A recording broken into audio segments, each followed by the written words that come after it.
Hi everyone, and here's our devotional for Thursday, December 21st, 2017. Now this is one of the things that was read by Bob Vrabel, one of our nursing home group.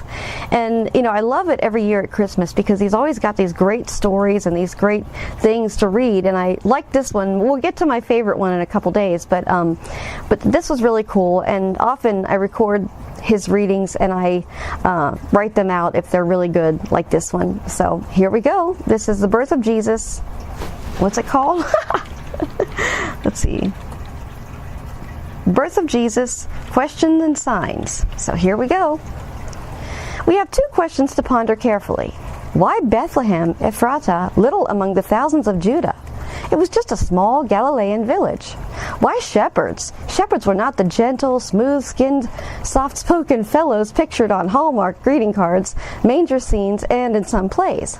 Those things depict shepherds in a different way than they actually were. In fact, they were some of the most unreliable, untrustworthy people of that time. They were even excluded from giving their testimony in a court of law.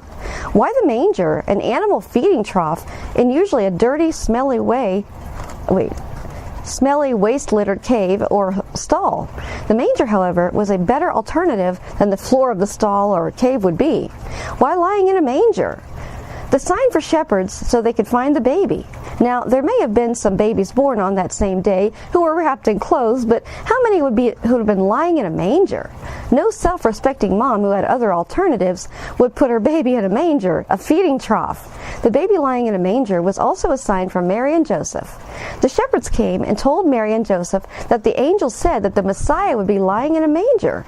It was to encourage them and give them comfort and joy and take away their doubts. It was a sign also for us that God humbled himself and that he was accessible to all of us and that we need to humble ourselves. God could have chosen royalty or aristocracy to be his parent. He could have been born in a palace or in an estate. He could have chosen to have powerful religious, social, or political leaders to witness his birth. He could have had a nice cradle or crib, not a feeding trough in which to lie, but he didn't choose those things. God humbled himself to such a degree that even lowly shepherds had access to him, that we all have access to him. The manger was not intended to give us warm, fuzzy feelings, stir us to the point where we realize the importance of the situation. How truly profound that God's Son came to us in a manger. We might not have an opportunity to get to the White House or to some of the palaces around the world, but even if we did, would we be welcome there? Everyone is welcome in a manger. God is accessible to each and every one of us. Arranged by Bob Vrabel, 2013. Yeah. Wow. I mean, that's one of those ones too that there's nothing to say, but it's just praise God. Praise God. If we look at each and every one of us, we're a mess. We're all just the most unlikely kind of person, but God chose each and every one of us. Praise God. That's awesome. So, may the Lord bless you all and be with you. Till tomorrow.